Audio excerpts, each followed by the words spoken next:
के नाजिश जहांगीर के वारंट गिरफ्तारी जो है वो जारी हो गए हैं और असवद हारून जिनके साथ उन्होंने एक फ्रॉड किया है, स्कैम किया है। इस खातून के साथ जो अदाकारा है नाजिश जहांगीर, इसके साथ मेरी एक टेलीफिल्म आई थी आतिश इश्क। बढ़ते गए एंड देन फिर एक पॉइंट ऐसा आया कि जब ट्रस्ट इस लेवल पे था कि उन्होंने कहा कि जी मुझे 2 माह के लिए अमानतन गाड़ी चलाने के लिए दे दें, मैंने लोगों को शो कराना है कि मैं बड़ी वेल ऑफ हूँ, और फिर 2.5 मिलियन जो है वो अब्दुल्ला कादवानी जियो को पे करना है ताकि हम लोग जो है ना कुछ कर सके फ्यूचर में। मेरा नाजिश और सिकंदर ने ना कुछ साजबाजी करके इन्वेस्टिगेटिंग ऑफिसर के साथ और बाकी के मुतलका अफसरान के साथ ना इसने वो FIR जो है अखराज करवा दी थी। भी दफा नहीं आई, इसको एक दफा नोटिस हुए, इन्फॉर्म किया गया with notice and with phone calls as well. तो ये आगे से थ्रेट करती थी कि नहीं आना। अब इसके वारंट गिरफ्तारी जारी है, कोर्ट की इश्तिहारी है, कल डेट है कोर्ट में, क्योंकि ये एक्ट्रेस बनने से पहले और फ्रॉड करने से पहले लोगों के साथ एक साइकोलॉजिस्ट थी। अस्सलाम वालेकुम नाज़रीन, न्यू प्लस में खुश आमदीद। नाज़रीन, आपने खबरों में देखा होगा कि नाजिश जहांगीर के वारंट गिरफ्तारी जो है वो जारी हो गए हैं और देखा जा सकता है कि उन्होंने अपने एक साथी अदाकार जिनका नाम बताया जा रहा है असवद हारून, जिनके साथ उन्होंने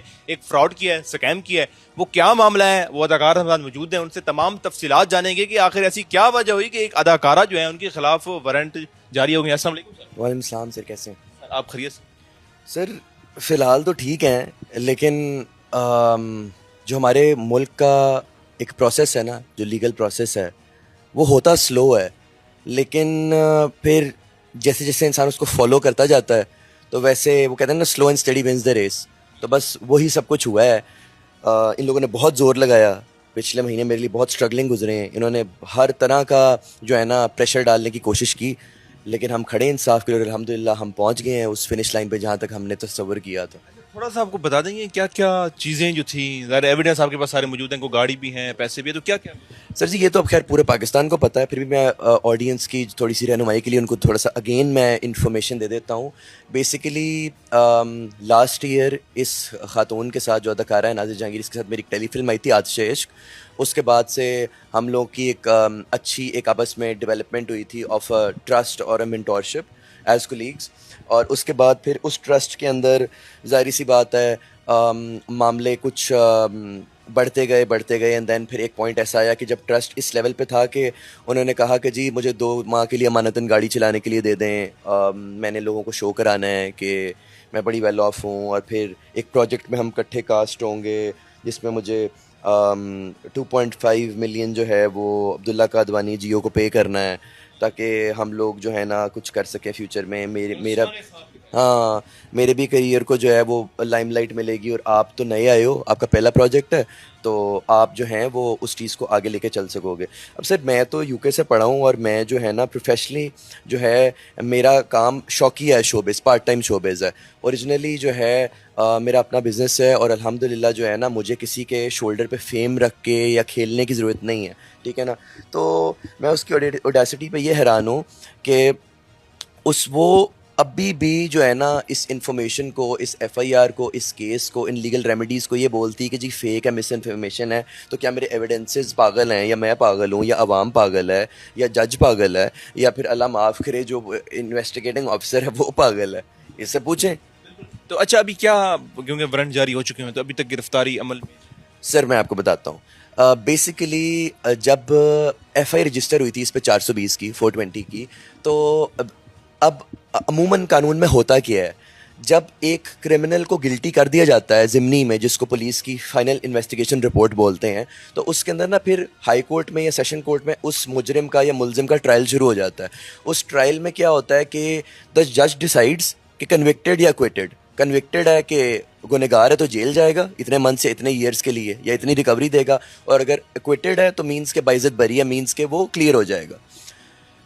तो सर जी वो तो जब हम मीडिया पे आए तो हमें हर तरह का प्रेशर डाला गया, मुझ पर जाली एप्लीकेशंस दी गई, मुझे थ्रेट्स करवाए गए, मुझे जो है ना मेरे इन्वेस्टिगेटिंग ऑफिसर को जो है साजबाजी उसके साथ की गई, हमारे अटैक किया गया था फार्म हाउस पे। बिल्कुल, वो तो पार्ट ऑफ द इंसिडेंट है ना, कि जब पैसों और गाड़ी की रिटर्न डिमांड की, और जब एक रिकवरी के लिए उन्होंने एक फार्म हाउस पे बुलाया तो वहाँ पे उन्होंने बमासला हमला कर दिया था। इसका जो साथी है सिकंदर खान, वो भी वहाँ पे मौजूद था, ठीक है। तो अब सर जी मामला ये है कि वो जब अब ने FIR कराई थी तो उसमें इश्तिहारी थी और इसका ट्रायल स्टार्ट होना चाहिए था, लेकिन नाजिश और सिकंदर ने ना कुछ साजबाजी करके इन्वेस्टिगेटिंग ऑफिसर के साथ और बाकी के मुतलका अफसरान के साथ ना इसने वो FIR जो है अखराज करवा दी थी मजिस्ट्रेट से, ठीक है ना। अब जब वो अखराज करवाई तो मैंने और मेरे लॉयर ज़ैन कुरैशी साहब, चौधरी बाबर अली साहब ने ये फ़ैसला किया कि बजाय कि हम उसको चैलेंज करें, ठीक है ना, जैसे रिट्स होती हैं, अपील्स होती हैं, और मामला उन्हीं के पास आ जाए जो बिक गए, इंसाफ जिन्होंने बेच दिया, तो क्यों ना हम या तो उसकी अपील करें उसको रीओपन करने की, या तो हम उसी बेसिस पे उसी केस के ऊपर एक इस्तखासा दायर कर दें। इस्तखासा सर जी प्राइवेट कंप्लेंट होती है। जब मुल्क में FIR इंसाफ ना दे तो फिर इस्तखासा दायर किया जाता है जो कि कंप्लेनेंट और जज के बीच में होता है। तो सर जी जब बीच में पुलिस स्टेशन का रोल फिनिश हो जाता है ना और कोर्ट में FIR या कंप्लेंट चली जाती है, तो फिर जज डिसाइड करता है कि सज़ा या जज़ा है।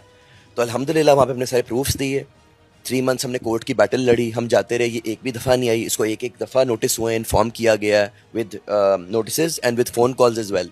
तो ये आगे से थ्रेट करती थी कि नहीं आना। तो अब जज साहब ने इसके वारंट गिरफ्तारी जारी कर दी है जो कि नॉन बेलेबल हैं। केस 420 फ्रॉड से 420 से 406, 5062 और 342 में कन्वर्ट हो चुका है। 406 होती है अमानत में ख़यानत जिसमें पैसे और गाड़ी आ जाते हैं, 506 भी होती है धमकियाँ, 342 होती है बमा असला किसी पे हमला करना और उसको इलीगली डिटेन करके उसको प्रेशराइज करके केस के प्रूफ मिटाने की कोशिश करना, जो इसने फ़ोन छीना था फार्म हाउस पे। जज साहब के पास वो फ़ोन का केस भी मौजूद है जिस पे इसके फिंगरप्रिंट्स का फोरेंसिक मौजूद है। तो ये किस किस चीज़ को झुटलाएगी। अच्छा, अब वारंट तो ज़ाहिर जारी हो गए, तो अब अगला लाहे अमल आपका क्या होगा और या क्या किस किस्म की या कितनी सज़ा जाए? सर जी इसकी कन्विक्शन है 7 साल सज़ा है 506B में और 342 में, और 406 में एज़ पर एविडेंसेस जब गिल्ट प्रूव हो जाता है तो उसमें 2 साल सज़ा है। ऑब्वियसली अगर रिकवरी दे दे, सरेंडर कर ले, अपॉलोजाइज़ कर ले, गाड़ी वापस कर दे, पैसे वापस कर दे, तो उसमें थोड़ी सी लीनियंसी ये मिल जाएगी कि सज़ा कम हो जाएगी, ठीक है ना। अब सर जी अब ना गाड़ी और पैसे तो अपनी जगह हैं ही, हक हलाल की कमाई है, रिकवरी है, वो अपनी जगह है ही। अब बात आ चुकी इज़्ज़त नफ्स की, अब बात आ गई है एक लीगल बैटल के बाद आ गई जस्टिस की। अब बात, क्योंकि सर जी मुझे पता है ना पिछले 6 महीने मैं जो है ना कैसे मैंने देखा है कि लोग जो है ना वो कैसे अपने मतलब के लिए लोगों को यूज़ करते हैं, कैसे थाने कचहरियों में जो है ना इंसाफ के लिए इंसान को अपनी एड़ियाँ रगड़नी पड़ती हैं, कैसे कौन बंदा इन आपको आपके सामने शो कराएगा वो आपका है, लेकिन यकदम जो है ना वो ऐसे साइड पलटेगा कि आपके हाथ में कुछ भी नहीं रह जाएगा। तो अब इसकी वारंट गिरफ्तारी जारी है, कोर्ट की इश्तिहारी है और कल डेट है कोर्ट में और जिसमें इसको गिरफ्तार करवा के पेश किया जाएगा और इंशाअल्लाह ताला अल्लाह पाक के हुक्म और शुक्र से हम केस जीतेंगे और इसको कन्विक्ट कराएंगे, सज़ा करवाएंगे इंशाअल्लाह ताला इसको। एक ऐसा होता जा रहा है क्योंकि आप दोनों फील्ड के हैं, तो कुछ फील्ड के लोग हैं दरमियान में जो कह रहे हो कि सुलह कर लो या कुछ इस तरह? तला भाई देखें बात पता है क्या है, बात ये है कि बिल्कुल हैं फील्ड के लोग ऐसे और इस तरह की अप्रोचेस भी आती हैं टेबल टॉक की या सुलह की, लेकिन जब बात फैमिली तक पहुंच जाए ना, बात आपकी इज़्ज़त नफ्स को हर्ट करने की जाए, बात आपको मेंटल टॉर्चर की जाए, तो आई थिंक कि वहाँ पे ना वो गुंजाइश ख़त्म हो जाती है टेबल टॉक की। और जो इन्होंने फार्म हाउस पे किया था, आपको लगता है कि अब मैं इनकी किसी लोकेशन पे जाऊँगा या इनके किसी सुलहनामे को मैं एक्सेप्ट करूँगा? मेरे साथ दोबारा वो सब कुछ हो जाए तो एक दफ़ा तो मैं बच गया था, दोबारा मैं बच सकता हूँ? तो मुझे अपना लीगली चलना है। मैं चाहूँ तो अल्हम्दुलिल्लाह मैं एक बड़े पॉश और बड़े हाई लेवल बैकग्राउंड से बिलोंग करता हूँ, क्या मैं इल्लीगल रास्ता नहीं इख्तियार कर सकता था अपनी रिकवरी के लिए? मैं कर सकता था, लेकिन मुझे कानून को अपने हाथ में नहीं लेना। बेहतर है कि कानून इसको अपने हाथ में लेके इसको एज़ पर लॉ सज़ा सुनाए, क्योंकि आपको याद होगा 2019 में मोहसिन अब्बास और फातिमा सुहेल केस में अरेस्ट हुई थी FIA से। इसने तब भी यही कार्ड खेला था, डिनाइल और सेल्फ रिसेप्शन का। उसका तर्जुमा मैं अपनी आवाम को बता दूं कि साइकोलॉजी, क्योंकि ये एक्ट्रेस बनने से पहले और फ्रॉड करने से पहले लोगों के साथ एक साइकोलॉजिस्ट थी, तो साइकोलॉजी ये कहती है कि अगर आप पे एक इल्ज़ाम लग रहा है या आपके खिलाफ चार्जेस हैं, आपके खिलाफ केस है, अब लोग कहते हैं इल्ज़ाम, एक्यूजेशंस, कोर्ट ने प्रूव कर दी हैं, इल्ज़ाम कैसे हैं, हकीकत है, रियलिटी है, तो उसको डिनाई करना और उससे शो कराना कि मैं तो हूँ ही नहीं इसमें। 2-4 दिन खबरें चलेंगी, आवाम भूल जाएगी। इससे फार्म हाउस पे मुझे बोला था चलवा लो खबरें, कर दो केस, 2 दिन चलेगा, 4 दिन चलेगा, 3 महीने चलेगा, 4 महीने चलेगा, फिर लोग भूल जाएंगे। लेकिन आपके सामने है, क्या लोग भूले हैं? ये मेरे ख्याल में आपकी मोटिवेशन भी यही अल्फाज मेरे ख्याल में मोटिवेशन बने, क्योंकि जब हमारी लास्ट मुलाकात हुई थी मेरे ख्याल में वो पिछले साल का 9वां मंथ था तकरीबन, तब से अब ये 3रा मंथ है और ये केस, हाँ 4 मंथ आप ये केस चला रहे हैं, मोटिवेशन भी यही अल्फाज मेरे ख्याल में बने आपकी।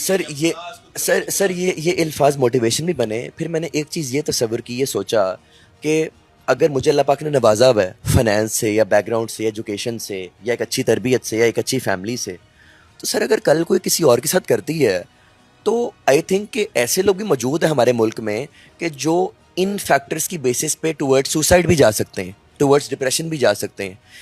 सर मैं फ़ाइट कर रहा हूँ, आप मुझे बताएं कि कितने लोग हैं जो इज़्ज़त की खातिर चुप कर जाते हैं, कितने लोग हैं जिनकी फैमिलीज उनको अलाउ ही नहीं करती मीडिया पे आके सच के लिए आवाज़ उठाना, कितने लोग हैं जो खामोश कर दिए जाते हैं, कितने केसेस हैं, कितने मामलात हैं। आप ये देखें कि फ़ातिमा सुहेल पे इतना प्रेशर डाला गया। फ़ातिमा सुहेल की जो एफआईआर कटी थी ना, वो उसी स्टेशन में कटी थी जहाँ पे मैंने कटवाई है। वो एफआईआर भी एसपी वैश्विक साहब ने ही दी थी, लेकिन जुल्म की ऐसी इंतहा होगी, बेचारी मुल्क छोड़ के चलेगी। वो एक शोबिस की स्टार थी 2019 में, और आज वो मजबूर हो गई अपनी पैशनेट फील्ड छोड़ने पे इस फ्रॉडस्टर खातून की वजह से, जो लोगों पे ना सिर्फ थ्रेट्स करती है, पैसे खाती है, उन पे हमला भी करवाती है। मतलब कि शोबिस इंडस्ट्री एक पैशनेट फील्ड है, एक्टिंग और एक डायरेक्शन की। इसके अंदर क्या काम है बदमाश लोगों का। नंबर 2, मोहसिन को इतना दबा दिया गया बदमाशी से और असले के ज़ोर पे और थ्रेट्स पे कि वो बेचारा बोला ही नहीं कुछ ऑन कैमरा। मैं तो बोल रहा हूँ ना इतने मंथ से। और सर जी, नाज़िर जहांगीर की सारी तमाम पोस्ट खोल के देख लें और मेरे इंटरव्यूज़ खोल के देख लें, किसी एक कमेंट में अगर अवाम मेरे साथ नहीं है तो मुझे पकड़ लीजिए अब आके। अल्हम्दुलिल्लाह मुझे अवाम सपोर्ट कर रही है। अल्लाह पाक आपके लिए आगे भी आसानियां करें। जी बिल्कुल नाज़रीन, आपने असवद हारून साहब की जो है अपना दायरा बयान सुना। अगर नाज़िर जहांगीर की जानिब से या उनकी टीम की जानिब से भी अगर कोई अपनी जो है वो राय वो देना चाहे तो हमारा प्लेटफॉर्म उनके लिए भी खुला है, वो भी आके अपनी राय जो है वो दे सकते हैं। अपनी राय कमेंट सेक्शन में दीजिएगा। हमें दीजिए इजाज़त, अल्लाह ने के बाद।